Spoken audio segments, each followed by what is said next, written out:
Saya percaya setiap pemimpin yang punya akal sehat, yang punya kecerdasan, yang punya hati nurani, yang punya rasa cinta tanah air, saya yakin dan percaya tidak akan mengizinkan kekayaan alam kita terus dikelola tanpa pengawasan, tanpa kendali. Sudah terlalu lama, saudara-saudara sekalian.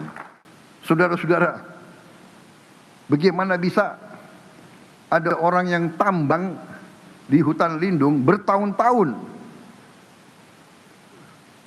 dan tidak ada yang berani untuk menegakkan hukum? Saudara-saudara, kita perhitungkan, kita perkirakan potensi uang yang bisa kita selamatkan dari kebocoran-kebocoran itu adalah 150 miliar dolar satu tahun. Potensi. Apa kita mampu atau tidak? Tergantung keberanian kita, tergantung tekad kita, tergantung apa kita bisa bekerja sama dengan baik atau tidak. Karena itu saya selalu sampaikan dari awal saya menjabat sebagai Presiden Republik Indonesia, kita harus bersama-sama berani mencari solusi dan berani bertindak.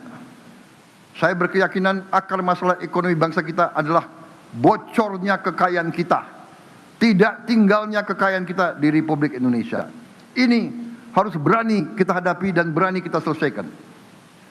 Untuk itu, saya di hadapan majelis yang terhormat ini, di hadapan seluruh rakyat Indonesia, saya ingatkan bahwa saya pernah disumpah di sini untuk menjalankan Undang-Undang Dasar 1945 dengan segala perundang-undangan yang berlaku. Dan saudara-saudara sekalian, kita paham dan mengerti bahwa kalau kita terus mengulangi kesalahan yang sama, janganlah kita bisa berharap mendapat hasil yang lebih baik. Untuk itu, untuk mencapai tujuan bernegara kita, hari ini pemerintah Republik Indonesia yang saya pimpin menerbitkan peraturan pemerintah tentang tata kelola ekspor komoditas sumber daya alam. Penerbitan peraturan ini, peraturan pemerintah ini adalah langkah strategis untuk memperkuat tata kelola ekspor komoditas sumber daya alam kita. Penjualan semua hasil sumber daya alam kita mulai dengan minyak kelapa sawit, batu bara dan paduan besi, ferroalloys. Kita wajibkan harus dilakukan penjualannya melalui BUMN yang ditunjuk oleh pemerintah Republik Indonesia sebagai pengekspor tunggal. Dalam artian hasil dari setiap penjualan ekspor akan diteruskan oleh BUMN yang ditunjuk oleh pemerintah kepada pelaku usaha pengelola kegiatan tersebut. Ini bisa dikatakan sebagai marketing facility. Tujuan utama kebijakan ini adalah memperkuat pengawasan dan monitoring serta memberantas praktek kurang bayar, under invoicing, praktek pemindahan harga, transfer pricing, dan pelarian devisa hasil ekspor. Saudara-saudara sekalian, kebijakan ini akan optimalkan penerimaan pajak dan penerimaan negara atas pengelolaan dan penjualan sumber daya alam kita. Dengan kebijakan ini, kita berharap bahwa penerimaan kita bisa seperti Meksiko, seperti Filipina, seperti negara-negara tetangga kita.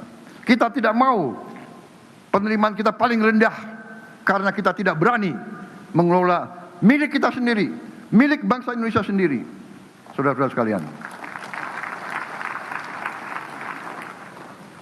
sesungguhnya kita harus percaya bahwa semua sumber daya alam Indonesia adalah milik rakyat Indonesia, milik bangsa Indonesia.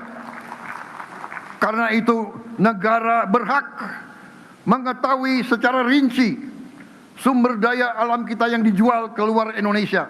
Kita tidak mau dibohongi lagi. Kita mau tahu persis berapa kekayaan kita yang dijual.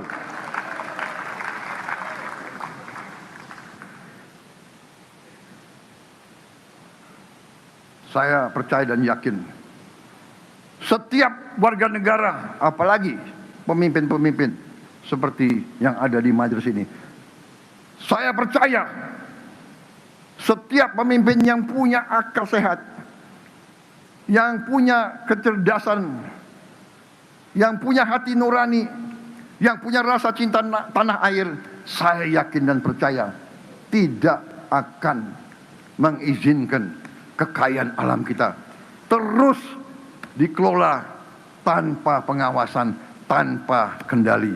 Sudah terlalu lama, saudara-saudara sekalian. Kebijakan ini telah banyak dijalankan oleh negara-negara lain yang benar-benar menguasai kekayaan sumber daya alam mereka. Kita harus lihat dan belajar dari Saudi Arabia, dari Qatar, dari Rusia, dari Aljazair, dari Kuwait, dari Maroko, dari Ghana, bahkan dari tetangga kita, Malaysia dan Vietnam. Kita tidak boleh naif, kita tidak boleh lugu, kita tidak boleh tidak menggunakan akal sehat kita. Kita harus belajar dari negara-negara seperti ini. Mereka telah mampu mengelola kekayaan sumber daya alam mereka untuk kepentingan rakyat mereka. Mereka berhasil menyelenggarakan pendidikan yang terbaik, yang tidak kalah dengan pendidikan negara-negara industri maju. Mereka punya layanan kesehatan juga yang baik, infrastruktur yang modern, sovereign wealth fund kelas dunia. Kita tidak boleh malu belajar dari negara-negara yang sudah lama mampu memanfaatkan sumber daya alam mereka untuk sebesar-besarnya kemakmuran rakyat mereka. Karena itu saya tegaskan, apa yang dilakukan oleh pemerintah Indonesia hari ini bukan kebijakan yang aneh-aneh, bukan kebijakan luar biasa. Ini adalah praktek yang sudah dilakukan banyak negara. Ini adalah kebijakan akal sehat. Sumber daya alam milik kita. Kita yang harus menentukan kemana sumber alam ini dijual. Kita harus menentukan berapa harga yang layak.